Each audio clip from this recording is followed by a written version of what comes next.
வாரத்துக்கு 2 நாள் செம்பருத்தி டீ, 2 நாள் சங்கு புஷ்பம் டீ குடிக்கிறது வந்து உடம்புக்கு ரொம்ப ரொம்ப நல்லது. டென்ஷன், டிப்ரெஷன் எல்லாமே குறைக்கும். ரொம்ப முக்கியமாக ஹார்ட்டுக்கு வந்து இது ரொம்ப நல்லது. இன்றைக்கி நான் செம்பருத்தி டீ தான் போட்டேன். ஹஸ்பண்ட்க்கு ஒரு டம்ளர் கொடுத்துட்டு நானும் ஒரு டம்ளர் குடித்தாச்சு.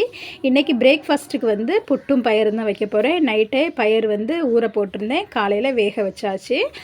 இன்றைக்கி வந்து ரெட் ரைஸ் மாவு புட்டு இல்லை, இன்றைக்கி வந்து வெள்ளை புட்டு தான். ரெட் ரைஸ் மாவு தீர்ந்துருச்சு. இடியாப்ப மாவில் தான் புட்டுக்கு விரசிட்ருக்கேன். புட்டுக்கு மாவு விரசும் போது வெந்நீர் ஊற்றி, அதாவது சுடு தண்ணி ஊற்றி தான் விரசணும்னு அவசியம் கிடையாது. பச்சை தண்ணி ஊற்றியே விரசலாம். நான் எப்போவுமே பச்சை தண்ணி ஊற்றி தான் விரசுவேன். இடியாப்பத்துக்கு சுடு தண்ணி ஊற்றி நம்ம மாவு பிசையலாம். புட்டுக்கு வந்து பச்சை தண்ணி ஊற்றி பிசைனாலே நல்லாயிருக்கும். அது வந்து நம்ம விரசும்போது மேலே வந்து கொஞ்சம் உருண்டையாக வரும்ல மாவு, அந்த மாவை மிக்ஸி ஜாரில் போட்டு ஒரு ஓட்டு ஓட்டினாலே இந்த அளவுக்கு பொறு பொறுன்னு நல்லா வந்துடும். நான் எப்போவுமே அப்படி தான் பண்ணுவேன். நீங்கள் ட்ரை பண்ணி பாருங்கள். பயறு வேக வைக்கிறது வந்து பயரும் வேகணும், தண்ணியும் வற்றணும். அந்தளவுக்கு கரெக்டாக தண்ணி ஊற்றி வேக வச்சா கரெக்டாக இருக்கும். புட்டுக்கூடத்தில் புட்டு மாவு ஏற்றி அடுப்பில் வச்சாச்சு.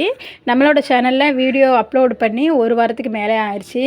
உடம்பு சரியில்லை எனக்கு, அதனால் வீடியோ என்னால் எடுக்கவே முடியலை. ஸோ அதனால் வீடியோ அப்லோட் பண்ணலை. இனி ஒரு நாள் விட்டு ஒரு நாள் கரெக்டாக வீடியோ வரும். புட்டு வெந்துருச்சு. 2 குத்தி புட்டு வச்சுருந்தேன் 2 பேருக்கும். அதுவுமே எப்படியும் மிச்சம்தான் வரும். ஈவினிங் தான் நான் தான் சாப்பிட்ணும். அதையும் பிரேக்ஃபாஸ்ட்டும் முடிச்சுட்டு காலையிலே மீன் வந்துருச்சு. வாங்கி ஃப்ரிட்ஜில் தான் வச்சுருந்தேன். வச்சுட்டு தான் இவ்வளோ வேலையும் பார்த்தேன். கொலுசால மீன் தான் வந்திருந்தது. இங்கே வந்து கொலுசாலை சாலை அந்த மாதிரி தான் வரும். மாங்காய் போட்டு மீன் குழம்பும் வச்சாச்சு. மீன் குழம்பு எக்ஸ்ட்ராவே வச்சுருக்கேன், ஏன்னா நாளைக்கும் இதை எடுத்துக்கலாம் அப்படின்னு. மீன் குழம்பு வந்து மறுநாள் சாப்பிட்டா தான் டேஸ்ட்டு நல்லாயிருக்கும். இப்போ மதியத்துக்கு மட்டும் சாப்பிட்டுட்டு நாளைக்கும் அதை சூடு பண்ணி சாப்பிடும்போது டேஸ்ட்டு நல்லாயிருக்கும். யாருக்கெல்லாம் மீன் குழம்பு மறுநாள் சாப்பிட்றது பிடிக்குங்கிறத கீழே கமெண்ட் பண்ணுங்கள். எல்லாருக்குமே மீன் குழம்புனா மறுநாள் சாப்பிட்றது பிடிக்கும். கீழே கமெண்ட் பண்ணுங்கள். குழம்பு வச்சு முடிச்சாச்சு. பொரிக்கிறதுக்கு வந்து 2 மீன் தான் மசாலா தடவை வச்சுருந்தேன். ஆளுக்கு ஒரு மீன்.